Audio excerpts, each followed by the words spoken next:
묵상 기도하시겠습니다.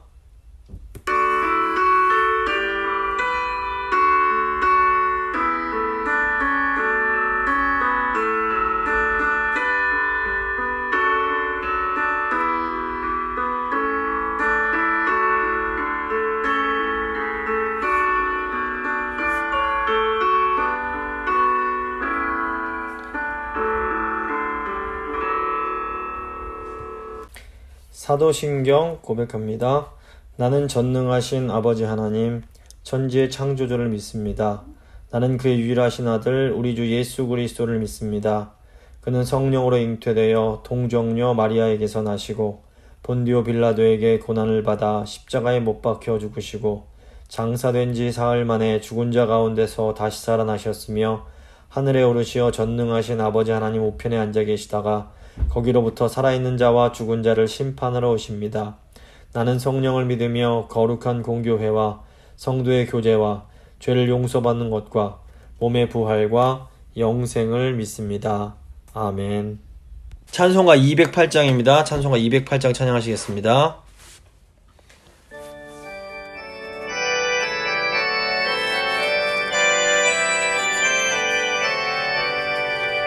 내 주의 나라와 주 계신 성전과 피 흘려 사신 교회를 늘 사랑합니다. 내 주의 교회는 전성과 같아서 눈동자같이 아끼사 늘 보호하시네. 이 교회 위하여 눈물과 기도로 내 생명 다하기까지 늘 봉사합니다.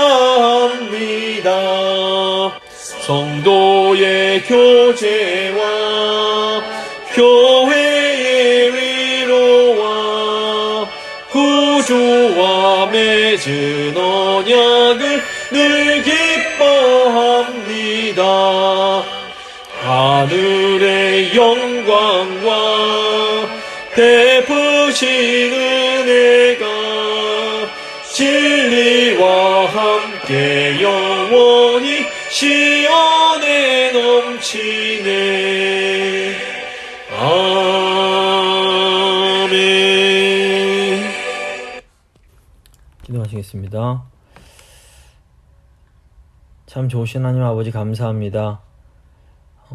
무더운 날씨 속에서도 지난 3일간 저희를 지켜주시고 오늘 또 이렇게 변함없이 하나님 말씀의 자리로 나올 수 있는 이 귀한 은혜 주신 것 참 감사합니다. 하나님, 오늘은 다윗이 하나님의 성전을 준비하는 그런 내용을 함께 배우려고 합니다. 주님, 저희 성도님들 한 분 한 분 마음 가운데에 이 다윗의 마음을 주시고 하나님을 진심으로 사랑함으로 하나님 뜻에 복종하는 그런 귀한 은혜가 있을 수 있도록 주여 도와주시옵소서.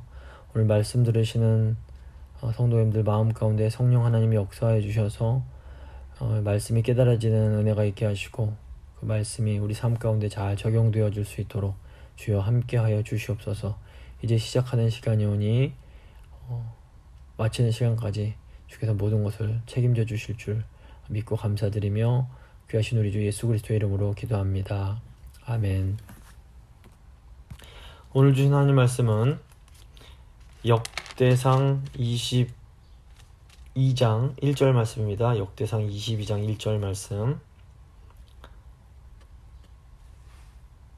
제가 봉독해 드립니다. 다윗이 이르되 이는 여호와 하나님의 성전이요 이는 이스라엘의 번제단이라 하였더라. 아멘. 오늘은 역대기 18번째 시간 역대상 21장 18절부터 22장 19절까지 내용을 한번 같이 살펴보겠습니다. 저희가 지난 시간에 이제 다윗이 그 전쟁을 위한 인구조사를 지시하고 이 때문에 하나님께 재앙을 받는 내용을 살펴봤습니다. 하나님의 나라가 다윗 왕국을 통해서 이 땅에 드러나자 사탄도 직접적인 방해를 시작하게 됩니다.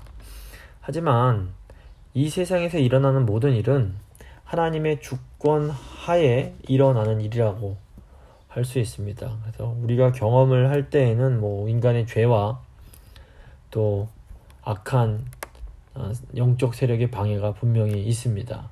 하지만 결국에는 모든 일이 전능하시고 선하신 하나님의 뜻 안에서 이루어지고 있다라는 이제 이 섭리신앙을 믿을 때에 우리는 어려운 상황 속에서도 낙심하거나 좌절하지는 않을 수 있습니다.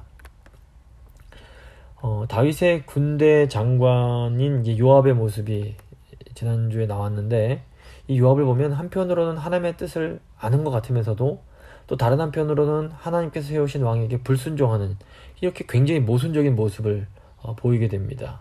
이런 모순적인 요압의 모습이 오늘날 성도의 모습과 비슷합니다. 다른 사람 생각할 거 없이 나 자신만 들여다봐도 하나님을 뜻을 따르고자 하는 선한 마음과 또 하나님 뜻을 이렇게 따르지 못하는 건 악한 마음이 이렇게 혼재되어 있음을 볼 수 있습니다. 그래서 우리가 짓는 이 죄의 문제는 절대로 단순하지가 않다는 것을 우리가 이해할 필요가 있습니다. 영적이고 관계적인 차원에서 예수님은 우리의 죄를 완전하게 용서해 주신 것이 맞습니다. 하지만 이런 죄의 어떻게 보면 실제적이고 이런 경험적인 차원에서 우리는 우리가 지은 죄에 대해서 책임져야 할 부분이 또한 존재합니다. 그래서 중요한 것은 하나님의 용서를 경험한 사람들은 하나님의 은혜로 인해서 우리 죄로 인해서 무너지고 깨어진 것들을 다시 회복시켜가는 그런 삶을, 새로운 삶을 살아갈 수 있게 된다라는 겁니다. 결국 인간의 죄의 문제를 해결할 수 있는 분은 예수 그리스도밖에 없습니다. 그래서 우리는 항상 겸손하게 예수님을 의지하면서 살아가야 됩니다. 이제 오늘은 다윗이 이제 죄를 지은 후에 회개하며 기도할 때에 하나님께서 다윗에게 용서를 베푸시며 한 장소를 정해서 그곳에 제단을 쌓으라고 명하신 이후에 나타나는 이 내용들입니다. 다윗이 제단을 쌓게 될 이 오르난의 타작 마당은 훗날 예루살렘 성전이 세워지게 되는 장소였습니다. 여기 굉장히 중요한 의미가 있습니다. 18절에서 25절 보시면 오르난의 타작 마당을 구입하는 내용이 나옵니다. 18절 19절입니다. 여호와의 천사가 갓에게 명령하여 다윗에게 이르시기를 다윗은 올라가서 여부수 사람 오르난의 타작 마당에서 여호와를 위하여 제단을 쌓으라 하신지라. 이에 갓이 여호와의 이름으로 이른 말씀대로 다윗이 올라가니라. 지금 보면 여호와의 천사가 갓 선지자에게 명령하고 또 갓 선지자가 다윗에게 단을 쌓으라고 지시를 합니다. 사무엘하 24장에서는 이 하나님의 말씀을 전하는 여호와의 천사, 즉 중재자가 나타나지 않습니다. 그런데 역대기에서는 여호와의 천사가 직접 여호와의 천사로부터 제단을 쌓으라는 명령이 내려왔음을 구태여 더 설명을 해줍니다. 이것은 이 다윗이 쌓을 제단이 하나님으로부터 직접 명령을 받은 그 장소임을 강조하려고 그러는 겁니다. 이게 왜 그런가 하면 이제 이곳에 세워질 예루살렘 성전이 하나님이 선택하신 곳임을 강조하려고 그러는 겁니다. 신명기 12장 보시면 이제 하나님께서 모세를 통해서 훗날 이스라엘 백성에게 안식이 주어질 때에 그곳에는 하나님께서 택하신 곳에 가서 이스라엘 백성들이 제사를 드리게 될 것이다, 이런 말씀을 하십니다. 신명기 12장 11절 보시면 너희는 너희 하나님 여호와께서 자기 이름을 두시려고 택하실 그곳으로 내가 명령하는 것을 모두 가지고 갈지니 곧 너희의 번제와 너희의 희생과 너희의 11조와 너희의 손의 거제와 너희가 여호와께서 원하시는 모든 아름다운 선물을 가져가고 거기서 이제 제사를 드려라, 이렇게 말을 합니다. 근데 이제 역대기는 이 오르난의 타작 마당, 여기 이제 예루살렘 성전에 세워질 바로 이곳이 하나님이 택하신 바로 그곳이라는 것을 강조하려고 하는 겁니다. 그래서 한편 이제 여호와의 천사로부터 이제 말씀이 또 이렇게 전해졌다라는 것은 죄인을 용서하시는 하나님의 은혜가 하나님께로부터 직접 임하게 되었음을 강조하려고 하는 겁니다. 이게 이제 왜 중요한지 20절 보시면 그때에 오르난이 밀을 타작하다가 돌이켜 천사를 보고 오르난이 4명의 아들과 함께 숨었더니 하나님의 천사가 나타났을 때에 이 타작마당에서 일을 하던 오르난, 이제 사무엘서에서는 아라우나라고 나오는 사람인데 이 오르난이 4명의 아들과 함께 이제 숨게 됩니다. 그 숨었다라는 표현이 처음 나오는 곳이 창세기 3장입니다. 아담과 하와가 하나님께서 금하신 이 열매를 먹고 죄를 지었을 때에 이 사람들이 이제 하나님의 얼굴을 피해서 동산 나무 사이에 숨었다라는 내용이 나옵니다. 그래서 이 천사가 나타나는데 이 천사는 하나님의 심판을 행하기 위해서 온 하나님의 대리자였습니다. 그래서 죄를 지은 인간은 본능적으로 이 하나님을 두려워하게 됩니다. 이것은 이제 뭐 죄를 지은 범죄자들이 경찰을 보면 본능적으로 숨고 도망치려고 하는 것과 비슷합니다. 그래서 죄 사함을 받지 못한 우리의 영혼은 무의식적으로 하나님을 두려워하며 이렇게 거부하게 이제 되는 겁니다. 죄를 지은 상태에서는 그래서 우리 하나님을 볼 때에 하나님의 천사를 볼 때에 하나님의 은혜가 아니라 하나님의 심판의 차원을 볼 수밖에 없습니다. 그래서 하나님의 은혜를 보지 못하는 인간에게 하나님의 은혜를 보여주기 위해서 필요한 존재가 바로 하나님과 죄인인 우리를 중재해주는 중보자라고 할 수 있습니다. 21절 보시면 다윗이 오르난에게 나아가매 오르난이 내다보다가 다윗을 보고 타작마당에서 나와 얼굴을 땅에 대고 다윗에게 절하매. 그러니까 하나님을 대리하는 천사를 보면서 두려워했던 오르난이 다윗 왕을 보고서는 나와서 절을 합니다. 그러니까 여기서 이제 다윗 왕의 역할이 그 하나님을 중보하는 이제 중보자 역할로서 훗날 중보자이신 예수님을 예표한다고 볼 수 있습니다. 물론 이제 다윗 왕은 죄인이었습니다. 하지만 하나님의 심판을 두려워하는 이 오르난과 같은 사람에게 이스라엘 왕은 은혜의 하나님을 보여줄 수 있는 하나님의 대리통치자였던 겁니다. 22절을 보시면 다윗이 오르난에게 이르되 이 타작하는 곳을 나에게 넘기라. 너는 상당한 값으로 나에게 넘기라. 내가 여호와를 위하여 여기에 한 제단을 쌓으리니 그리하면 전염병이 백성 중에서 그치리라 하니. 다윗이 이제 자기가 하나님께 들은 말씀을 이제 오르난이라는 사람에게 전해줍니다. 다윗은 오르난의 타작마당에 제단을 쌓고 거기서 제사를 드리면 전염병이 그칠 것이라고 말을 하면서 내가 정당한 값을 치러줄 테니 타작마당을 자신에게 이제 넘겨라 이렇게 말을 합니다. 23절 보시면 오르난이 다윗에게 말하되 왕은 취하소서 내 주 왕께서 좋게 여기시는 대로 행하소서. 보소서 내가 이것들을 드리나이다. 소들은 번제물로 곡식 떠는 기계는 화목으로 밀은 소제물로 삼으시기를 위하여 다 드리나이다 하는지라. 놀라운 것은 다윗을 통해서 하나님의 말씀을 들은 오르난이 즉시 기쁘게 순종을 하고 있는 겁니다.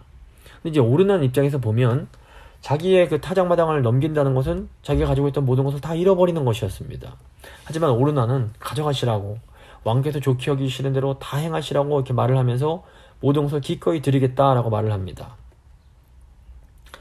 이렇게 기꺼이 하나님 말씀에 순종하여 자신의 모든 것을 내어드리는 이 순종과 헌신 위에 이제 하나님의 성전이 그곳에 지어지게 되는 겁니다.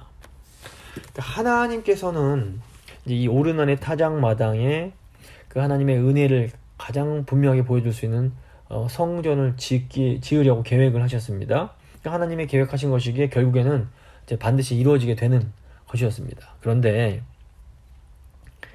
하나님 차원에서는 반드시 이제 이루어지게 될 것이지만 또 인간적 차원에서는 어떻게 이루어지느냐면 하나님의 하나님의 말씀에 온전하고 기쁜 마음으로 순종하는 사람들을 통해서 이 하나님의 그 뜻이 이루어지게 되는 겁니다.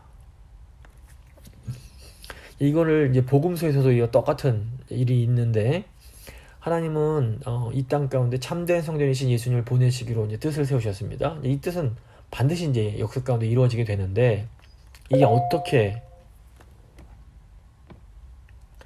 어떻게 이루어지게 되는 것인가 하면, 천사가 동정녀 마리아를 찾아가서 네가 세상을 구원할 하나님의 아들을 낳게 될 것이다 라고 이제 말씀을 전해줍니다. 그때 이제 마리아가 이렇게 반응을 합니다.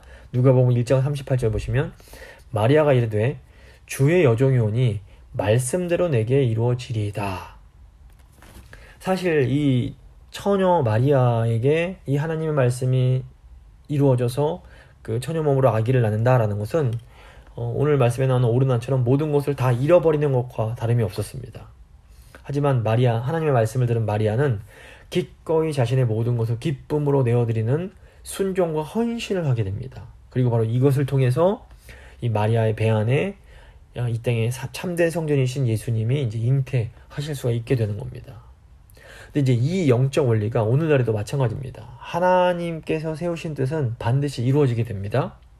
근데 어떻게 이 땅 가운데 이루어지는가 하면, 하나님 말씀에 자발적인 순종과 헌신을 하는 하나님의 사람들을 통해서 이 땅에 이루어지게 되는 겁니다. 그런데 이제 하나님 말씀에 순종하는 우리 입장에서 보면, 하나님 말씀에 순종하는 것이 우리의 모든 것을 잃어버리는 것처럼 보일 수가 있습니다. 그래서 예수님께서 제자들을 딱 부르실 때에 제자들이 자신들의 모든 것을 다 버려두고 예수님을 따릅니다. 인간적으로 보면 제자들이 예수님을 따르는 것은 자기들이 가진 것을 다 잃어버리는 것과 같다고 볼 수 있습니다. 하지만 사실은 예수님을 얻는 것이 모든 것을 다 얻는 것입니다. 예수님께서 이 원리를 밭에 감추인 보화를 사는 사람으로 이제 설명을 하십니다. 마태복음 13장 44절을 보시면, 천국은 마치 밭에 감춘 보화와 같으니 사람이 이를 발견한 후 숨겨두고 기뻐하며 돌아가서 자기의 소유를 다 팔아 그 밭을 사느니라. 또 천국은 마치 좋은 진주를 구하는 장사와 같으니 극히 값진 진주 하나를 발견하며 가서 자기의 소유를 다 팔아 그 진주를 사느니라. 그러니까 모든 것을 다 잃어버리는 것처럼 보여도 예수님을 얻는다면 그것은 모든 것을 다 얻는 겁니다. 근데 모든 것을 다 얻는 것처럼 보여도 예수님을 얻지 못한다면 그것은 사실은 모든 것을 다 잃어버리는 것입니다. 이 영적 원리를 정확하게 알았던 사도 바울이 예수님을 얻기 위해서 기꺼이 자신의 모든 것을 다 버립니다. 빌립보서 3장 8절 보시면, 또 모든 것을 해로 여김은 내 주 그리스도 예수를 아는 지식이 가장 고상하기 때문이라. 내가 그를 위하여 모든 것을 잃어버리고 배설물로 여김은 그리스도를 얻고 그 안에서 발견되려 함이니, 이렇게 말을 합니다. 그러니까 예수님을 얻는다라는 것이 얼마나 귀하고 소중한 것인지를 절대로 잊어서는 안 됩니다.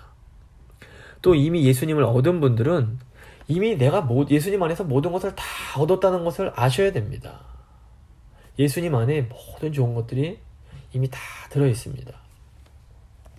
24절 25절 보시면, 다윗 왕이 오르난에게 이르되 그렇지 아니하다. 내가 반드시 상당한 값으로 사리라. 내가 여호와께 드리려고 너의 물건을 빼앗지 아니하겠고 값없이는 번제를 드리지도 아니하리라 하니라. 그래야 다윗은 그 턱값으로 금 600세겔을 달아 오르난에게 주고. 다윗은 기꺼이 모든 것을 다 드리겠다는 오르난에게 그러면 안 된다고 하면서 제값을 다 정당하게 치러줍니다. 중보자 역할을 하던 다윗은 하나님 앞에서는 인간들을 대표하는 역할을 했습니다. 하지만 또 사람들 앞에서는 하나님을 대표하는 그런 이제 대리자 역할을 했습니다. 그래서 다윗이 오르난에게 정당한 제값을 다 지불하는 것은 하나님께서 하나님의 그 정의와 공의를 드러내는 그런 의미가 있습니다. 보면 하나님은 절대로 사람들의 것을 어떻게 강제로 빼앗는 분이 아니십니다. 우리가 종종 착각하는 것이 무엇인가 하면, 하나님이 우리가 좋아하는 것, 우리가 좋아하는 사람을 빼앗아가실 수 있어, 이렇게 두려워하는 겁니다. 근데 사실 따지고 보면 모든 것은 다 하나님 겁니다. 우리가 좋아하는 사람이든 좋아하는 물건이든 무엇이든 간에 사실은 다 하나님의 것입니다. 그래서 하나님이 우리의 것을 가져가셔도 그것은 뭐 빼앗는 것이 아니라 하나님 것을 도로 찾아가시는 것입니다. 욥이 이 원리를 알았던 겁니다. 근데 더 중요한 것은 하나님이 우리가 좋아하는 것을 때로 가져가시는 목적입니다. 사실 하나님의 관심은 우리가 가지고 있는 것이 아니라 우리가 좋아하는 것이 아니라 우리 자신입니다. 예를 들어 보자면 부모님이 아이에게 아이스크림을 사주셨습니다. 근데 아이가 밥은 안 먹고 계속 아이스크림만 먹습니다. 그러면 아이를 사랑하는 부모님은 아이를 위해서 아이에게 주었던 아이스크림을 다시 가져가실 수밖에 없는 겁니다. 물론 부모님도 아이가 아이스크림 좋아하는 거 알고 계십니다. 하지만 아이를 사랑하기 때문에 아이의 건강을 위해서 그 아이스크림을 다 뺏을 수밖에 없는 겁니다. 물론 아이 입장에서는 내가 좋아하는 걸 부모님이 뺏어가는 것처럼 느낄 수 있습니다. 하지만 그것은 사실 뺏는 게 아니라 아이를 위해서 하는 행동이라는 걸 저희가 알 수 있습니다. 근데 이 원리가 영적인 아버지이신 우리 하나님께도 마찬가지입니다. 그 하나님께서 때로 우리가 정말로 좋아하는 것, 좋아하는 사람을 이렇게 가져가시는 것처럼 보일 때가 있습니다. 근데 이것은 사실은 뺏어가시는 것이 아니라 우리의 유익을 위해서 이제 이렇게 가져가시는 겁니다. 우리가 영적으로 어릴 때에는 이 원리를 잘 모르기 때문에 하나님께 막 섭섭하고 어떻게 하나님이 나를 사랑하신다면 이럴 수가 있어 이런 마음이 들게 됩니다. 하지만 영적으로 성장해 가면 갈수록 하나님이 그때 이래서 그러셨구나 라는 것을 깨달을 수가 있게 됩니다. 이게 이제 영적인 성장입니다. 그래서 하나님이 우리를 얼마나 사랑하고 계시고 우리를 위해서 모든 것을 행하고 계신다는 것을 우리가 잘 이해하는 것이 필요합니다. 이제 26절부터 30절은 다윗의 제사와 응답입니다.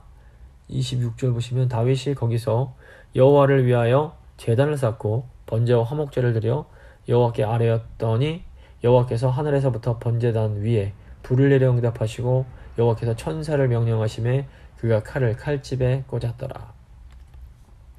다윗이 오르난의 제단에서 이제 제사를 드릴 때 하나님께서 그 제단에 불을 내리심으로 응답을 하십니다. 이것은 하나님께서 다윗이 드린 그 제사를 받으셨다라는 의미입니다. 하나님은 회개하는 심령으로 다윗이 드렸던 그 예배를 받으시고 심판을 멈추어 주십니다. 이제 이것이 앞으로 이곳에 지어질 하나님의 성전이 갖고 있는 핵심적인 기능을 잘 보여줍니다. 성전의 핵심적인 기능은 하나님께서 인간의 죄를 용서해 주심으로 그 하나님과의 관계를 회복시켜 주시는 겁니다. 죄를 지은 인간은 하나님과의 관계가 단절될 수밖에 없습니다. 근데 하나님께서 생명의 근원이시기 때문에 인간은 하나님과 교제를 하면서 하나님 주시는 생명을 받아야만 참된 안식을 누리면서 세상을 살아갈 수가 있습니다. 그래서 하나님과의 관계가 단절된 죄 때문에 단절돼서 살아가는 것 자체, 그래서 하나님이 주시는 생명을 받지 못하는 것 자체가 어떻게 보면 이미 심판을 받고 있는 것이라고 볼 수 있습니다. 그래서 하나님께서 성전을 주신 것은 하나님이 주시는 용서를 받고 하나님께서 주시는 생명을 누리게 하기 위함입니다. 근데 이제 구약 시대에는 예루살렘 성전이 이 기능을 담당했습니다.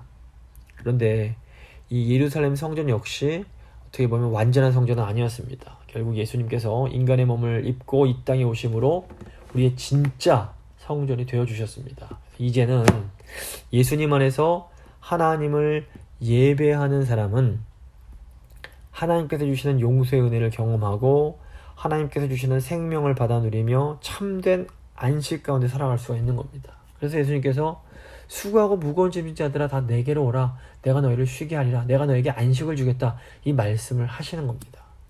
이제는 참된 성전이신 예수님 안에서 용서받을 수 있고 생명을 받을 수 있고 안식을 누릴 수가 있습니다. 28절부터 30절입니다. 이때에 다윗이 여호와께서 여부스 사람 오르난의 타작마당에서 응답하심을 보고 거기서 제사를 드렸으니 옛적에 모세가 광야에서 지은 여호와의 성막과 번제단이 그때 기브온 산당에 있었으나 다윗이 여호와의 천사의 칼을 두려워하여 감히 그 앞에 가서 하나님께 묻지 못하더라. 사무엘서 보시면 모세 때 지어진 성막이 이제 엘리 제사장 때는 실로란 곳에 있었습니다. 근데 이제 이게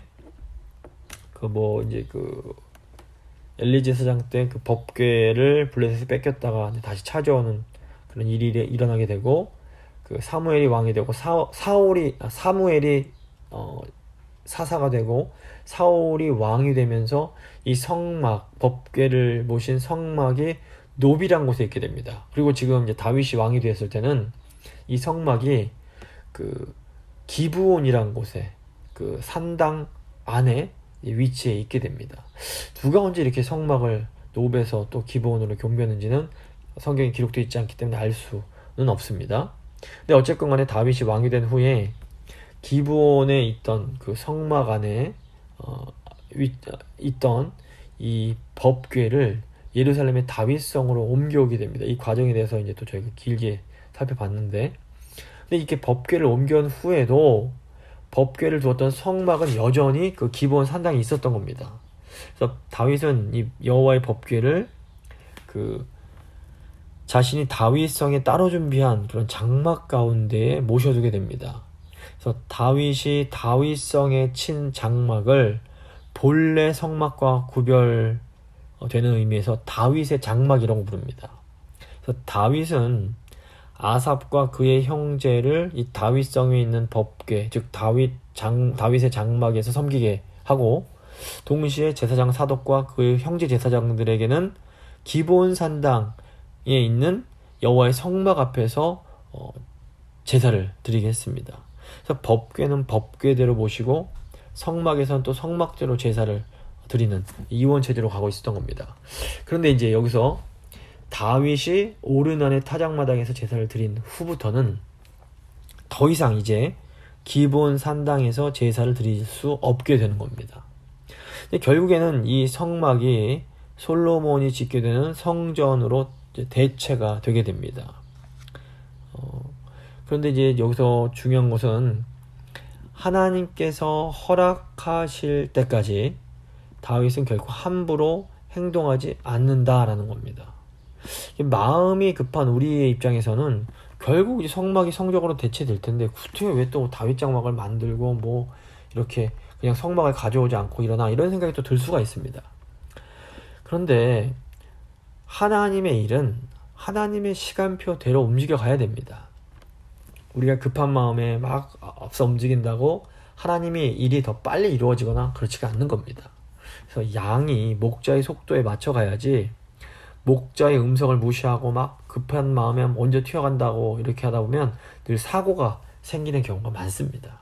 그래서 우리가 늘 이 목자의 음성에 귀 기울이는 이것을 좀 훈련하고 할 필요가 있습니다. 이제 22장은 다윗이 성전을 건축하기 위해서 준비하는 내용이 나옵니다. 먼저 1절을 보시면 미래의 성전 자리가 나오는데, 1절 다윗이 이르되 이는 여호와 하나님의 성전이요 이는 이스라엘의 번제단이라 하였더라.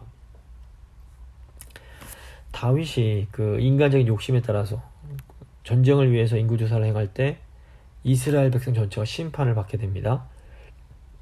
근데 이제 다윗이 또 하나님 말씀에 따라서 이 오르난의 타작마당에서 단을 쌓고 그곳에서 제사 드릴 때 하나님께서 불로서 응답하시며 이스라엘 백성 전체가 하나님의 용서를 또 경험하게 됩니다. 성전 짓기를 간절히 사모했던 다윗이 이제 이것을 보면서 와, 바로 이것이구나, 이곳이 하나님의 성전이 지어질 자리구나 라는 것을 이제 깨닫게 됩니다. 그래서 다윗이 이곳이 여호와 하나님의 성전이요 이스라엘의 번제단이다 라고 선포를 하게 됩니다. 2절부터 5절 보시면 다윗의 성전 건축 준비의 내용이 나옵니다. 2절입니다. 다윗이 명령하여 이스라엘 땅에 거주하는 이방 사람을 모으고 석수를 시켜 하나님의 성전을 건축할 돌을 다듬게 하고, 하나님이 다윗이 또 문짝목과 거물 못에 쓸 철을 많이 준비하고 또 무게를 달 수 없을 만큼 힘이 많은 놋을 준비하고 또 백향목을 무수히 준비하였으니 이는 시돈 사람과 두로 사람이 백향목을 다윗에게로 많이 수운하여 왔습니다. 다윗은 기술이 좋은 이방 사람들을 모아서 성전을 지을 때 필요한 돌을 다듬게 합니다. 그리고 또 성전 건축에 필요한 철, 놋, 그리고 백향목을 많이 준비합니다. 다윗은 자신이 성전을 짓지 못한다는 것을 잘 알고 있었습니다. 다윗은 살아있는 동안 성전이 지어지는 그 성전의 영광을 볼 수 없었습니다. 하지만 다윗은 그럼에도 자기의 온 힘을 다해서 성전을 짓기 위한 준비를 진행합니다. 5절 보시면 다윗이 이르되 내 아들 솔로몬은 어리고 미숙하여 여호와를 위해 미숙하고 여호와를 위해 건축할 성전은 극히 웅장하여 만국의 명성과 영광이 있게 하여야 할지라. 그러므로 내가 이제 그것을 위하여 준비하리라 하고 다윗이 죽기 전에 많이 준비하였더라. 다윗은 자신의 아들 솔로몬이 아직 어리고 미숙하다라는 것을 알고 있었습니다. 그래서 어리고 미숙하다라는 것은 솔로몬이 아직 경험이 부족한 소년이었음을 의미합니다. 물론 솔로몬은 이제 장성한 후에 다윗 왕을 이어서 이스라엘의 최고의 왕이 됩니다. 하지만 다윗이 살아생전에는 아직 솔로몬은 어렸습니다. 하지만 그 하나님의 성전은 다윗 보기에 지극히 웅장하며 만국의 명성과 영광을 드러내야만 했습니다. 이 다윗 같은 경우에는 다윗은 제가 지난 시간에도 말씀드렸지만 하나님 나라의 관점으로 이 하나님의 그 구원의 역사의 관점으로 이 세상의 역사를 바라볼 줄 아는 그런 사람이었습니다. 그래서 다윗은 하나님께서 이스라엘을 통해서 모든 민족을 구원하시기 원한다는 것을 알고 있었습니다. 이 하나님의 구원 역사를 위해서 이 하나님의 은혜가 선포되는 성전이 세워져야 한다는 것을 알고 있었던 겁니다. 그래서 다윗은 자기가 살아있을 동안 성전을 짓지 못할지라도 아들 때에 하나님의 성전이 지어질 수 있도록 최선을 다해서 모든 것을 준비하려고 했던 겁니다. 사실 따지고 보면 다윗의 그 희생과 헌신이 없었다면 솔로몬 성전이라는 아름다운 열매는 맺힐 수가 없었던 겁니다. 그 복음서 보시면 예수님이 한 알의 밀알이 땅에 떨어지지 아니하면 한 알 그대로 있고 죽으면 많은 열매를 맺는다라고 말씀을 하십니다. 물론 이제 이 말씀은 예수님의 그 십자가 죽음을 통해서 이 많은 생명이 살아나는 게 되는 것을 이제 빗대어 말씀하신 것이었습니다. 그런데 지난 2000년 교회 역사를 보면 예수님처럼 한 알의 밀알이 되어 희생하며 섬기는 성도들을 통해서 이 교회가 계속해서 이어지고 확장될 수가 있었습니다. 그래서 다윗의 희생을 통해서 솔로몬의 성전이 건축될 수 있고 예수님을 통해서 많은 생명이 살아나고 또 성도의 희생을 통해서 교회가 성장하고 이어질 수가 있는 겁니다. 근데 주님을 위해서 이렇게 희생하는 것은 절대로 손해보는 것이 아닙니다. 요한계시록을 보시면 주님을 위해서 죽기까지 충성하면 생명의 면류관을 주시겠다라고 약속을 하십니다. 그래서 우리가 이 영원이라는 시간의 관점에서 보면 지금 우리가 여기서 주님 위해서 희생하는 거 섬기는 것은 결국 없어지는 것이 아니라 결국에는 영원한 시간 속에서 찬란한 영광으로 우리에게 주어지게 됩니다. 만약에 이 세상이 전부라면 이기적으로 나만 생각하고 내 가족만 생각하며 사는 것이 더 똑똑한 삶일지 모르겠습니다. 하지만 정말로 영원히 있음을 우리가 믿는다면 다윗처럼 예수님처럼 영원의 시각에서 생각하고 행동하는 그런 것이 훨씬 더 지혜로운 것이라고 볼 수 있습니다. 이제 6절부터 16절 보시면 다윗의 솔로몬을 향한 충고가 나옵니다. 다윗은 어린 아들 솔로몬을 불러서 성전을 건축할 것을 부탁하면서 하나님께서 주신 말씀을 전해줍니다. 우선 다윗은 자신이 하나님의 성전을 정말 짓고 싶었지만 지을 수 없었던 이유를 알려줍니다. 6절부터 8절입니다. 다윗이 그의 아들 솔로몬을 불러 이스라엘 하나님 여호와를 위하여 성전 건축하기를 부탁하여 다윗이 솔로몬에게 이르되 내 아들아 나는 내 하나님 여호와의 이름을 위하여 성전을 건축할 마음이 있었으나 여호와의 말씀이 내게 임하여 이르시되 너는 피를 심히 많이 흘렸고 크게 전쟁하였느니라. 네가 내 앞에서 땅에 피를 많이 흘렸은즉 내 이름을 위하여 성전을 건축하지 못하리라. 이렇게 이제 자기가 피를 흘렸기 때문에 성전을 지을 수가 없었다 얘기를 해줍니다. 또 다윗이 이제 솔로몬이 성전을 건축해야 되는 이유를 또 알려줍니다. 9절부터 10절입니다. 보라 한 아들이 너에게서 나리니 그는 온순한 사람이라 내가 그로 주변 모든 대적에게서 평온을 얻게 하리라. 그의 이름을 솔로몬이라 하리니 이는 내가 그의 생전의 평안과 안일함을 이스라엘에게 줄 것임이니라. 그가 내 이름을 위하여 성전을 건축할지라. 그는 내 아들이 되고 나는 그의 아버지가 되어 그 나라 왕위를 이스라엘 위에 굳게 세워 영원까지 이르게 하리라 하셨나니. 이렇게 하나님의 말씀을 전해준 다윗은 이제 아들 솔로몬을 진심으로 축복해 줍니다. 11절입니다. 이제 내 아들아 여호와께서 너와 함께 계시기를 원하며 네가 형통하여 여호와께서 너에게 대하여 말씀하신 대로 너의 하나님 여호와의 성전을 건축하며 여호와께서 너에게 지혜와 총명을 주사 너에게 이스라엘을 다스리게 하시고 너의 하나님 여호와의 율법을 지키게 하시기를 더욱 원하노라. 하나님의 말씀을 전하고 진심으로 축복한 다윗은 이제 왕이자 또 아버지로서 솔로몬에게 유언과 같은 아주 중요한 충고를 주게 됩니다.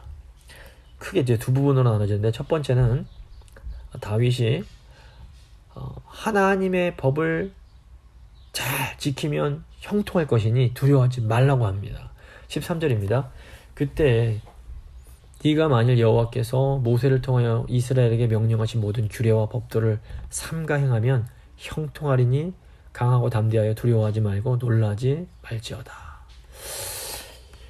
이 말씀은 그 모세가 여호수아에게 전해주었던 말과 똑같은 말입니다. 또 하나님께서 여호수아에게 주셨던 말이기도 합니다.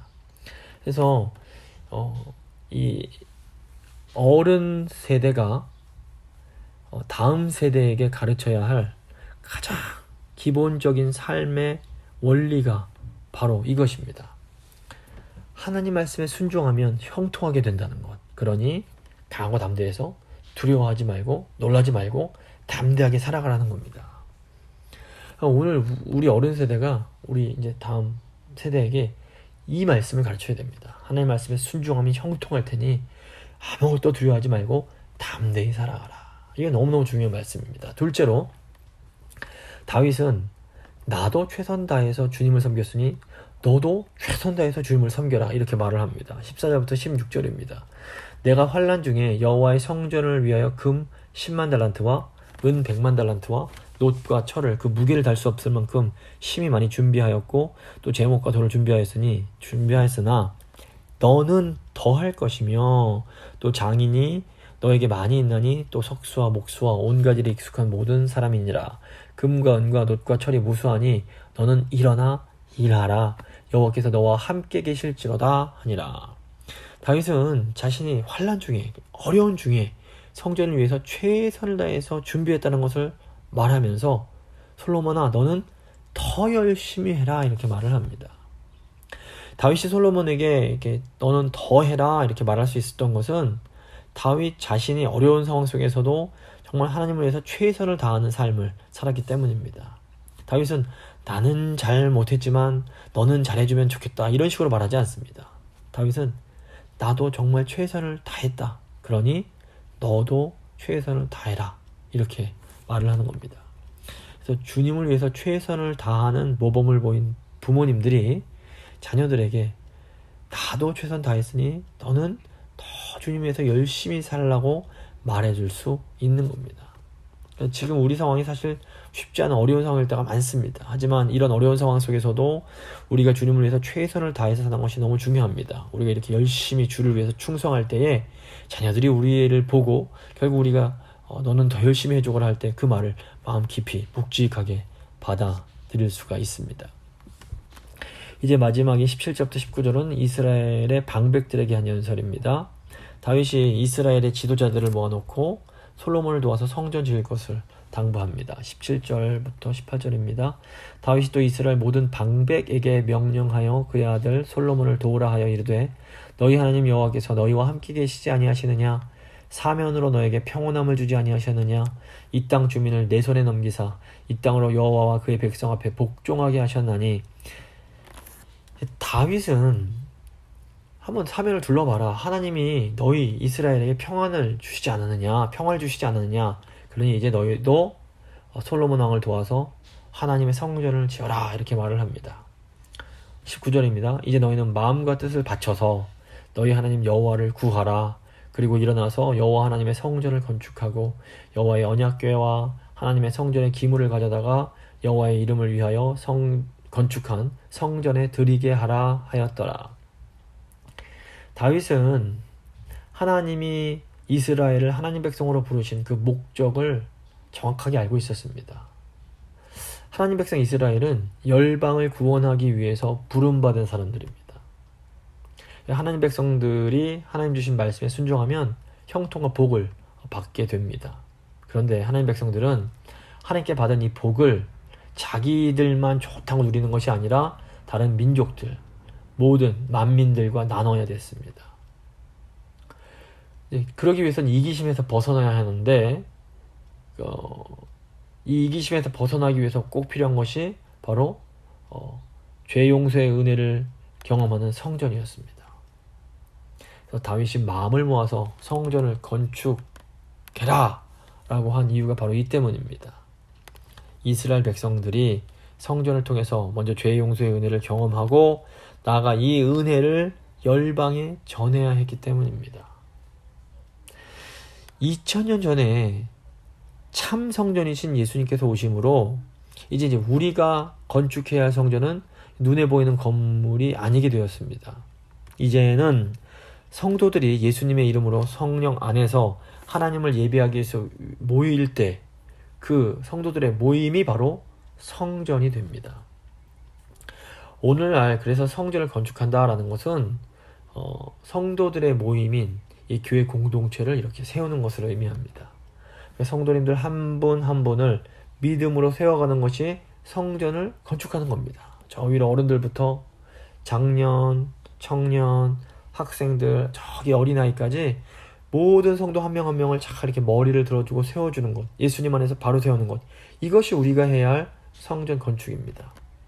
근데 이제 이렇게 성전을 세워가기 위해서 지금 어른 세대들은 다윗 왕과 같은 헌신을 하셔야 할 수 있습니다. 비록 지금 내 눈에는 아무것도 보이지 않을지 모르지만 환난 중에도 최선을 다해서 성전을 건축할 수 있는 그런 것들을 준비하는 겁니다. 그러면 지금은 비록 어리고 미숙해 보일지 몰라도 우리 다음 세대가 솔로몬 왕처럼 하나님 보실 때 아름다운 성전을 건축할 수가 있게 되는 겁니다. 말씀을 좀 마무리 좀 보겠습니다. 오늘 그 오르난의 타장 마당에 이제 성전이 세워지게 되는데 하나님께서 말씀하셨을 때 오르난이 기꺼이 하나님께 순종하는 반응을 보입니다. 이것이 우리에게 굉장히 중요한 의미가 있습니다.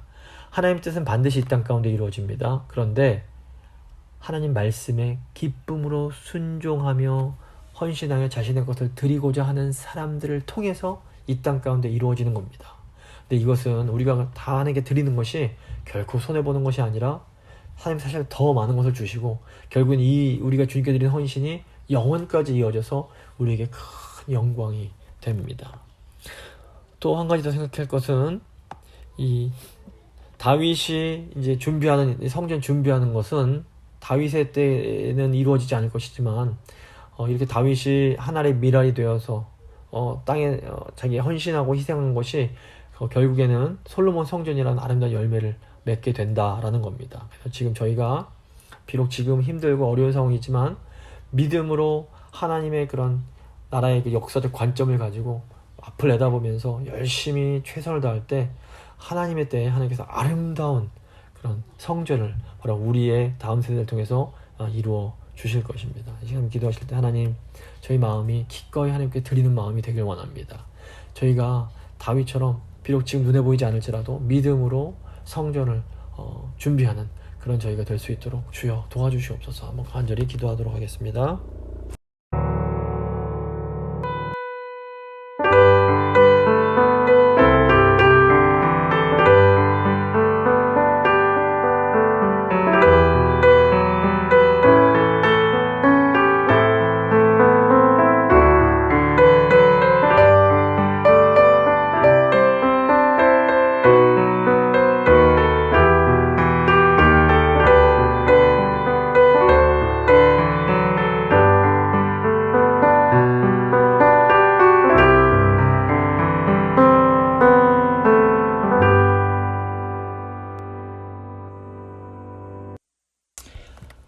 하나님 감사합니다. 하나님은 저희가 회개할 때에 또다시 저에게 은혜를 베풀어 주심으로 저희 죄를 용서해 주심을 저희가 다시 한번 깨닫습니다. 하나님, 하나님께서 하나님의 뜻을 이루고자 하실 때에 기쁨으로 하나님 말씀에 순종했던 오르난처럼 저희도 하나님께 기꺼이 순종할 수 있도록 주여 도와주시옵소서. 그래서 저희의 자발적인 순종과 헌신을 통하여 하나님의 뜻이 우리를 통하여 이 땅 가운데 이루어지는 그런 일들이 일어날 수 있도록 주여 도와주시옵소서.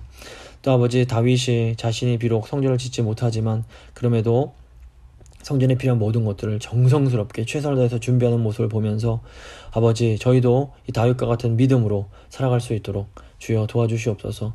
비록 지금 저희가 보기에는 아무것도 보이지 않는 것 같지만 하나님께서 일하실 것을 기대하고 하나님께서 이루실 것을 바라보면서 정말 환난 가운데서도 최선을 다해서 성전을 주님의 몸된 이 교회 공동체를 세우기 위해서 최선을 다하게 하시고 또 이 마지막 순간에 나도 최선 다했으니 너희도 최선을 다해주기 바란다라는 아름다운 유언을 남기는 저희가 될 수 있도록 주여 함께하여 주시옵소서. 하나님 사랑과 은혜에 감사드리며 귀하신 우리 주 예수 그리스도의 이름으로 기도합니다. 아멘. 찬송가 210장입니다. 찬송가 210장 찬양하시겠습니다.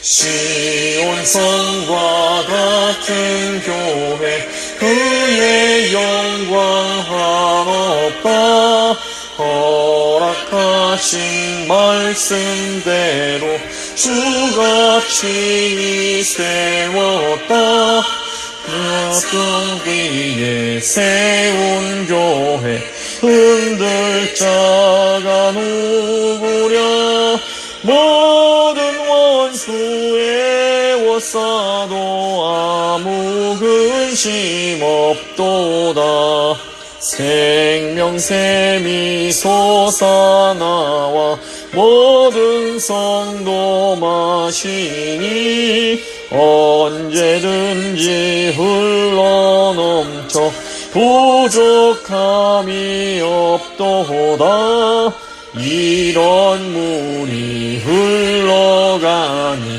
목마를 자 누구랴 주의 은혜 풍족하여 넘치고도 넘친다 주의 은혜 내가 받아 시온 백성 되는 때 세상 사람 비방해도 주를 찬송하리라 세상 헛된 모든 영광 아침 안개 같으나 주의 자녀 받을 복은 영원 무궁하도다.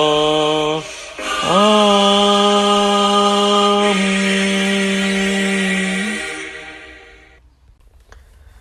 주님 가르쳐주신 기도로 예배 마치도록 하겠습니다. 하늘에 계신 우리 아버지, 아버지의 이름을 거룩하게 하시며 아버지의 나라가 오게 하시며 아버지의 뜻이 하늘에서와 같이 땅에서도 이루어지게 하소서. 오늘 우리에게 일용할 양식을 주시고 우리가 우리에게 잘못한 사람을 용서해 준 것 같이 우리 죄를 용서하여 주시고 우리를 시험에 빠지지 않게 하시고 악에서 구하소서. 나라와 권능과 영광이 영원히 아버지의 것입니다. 아멘.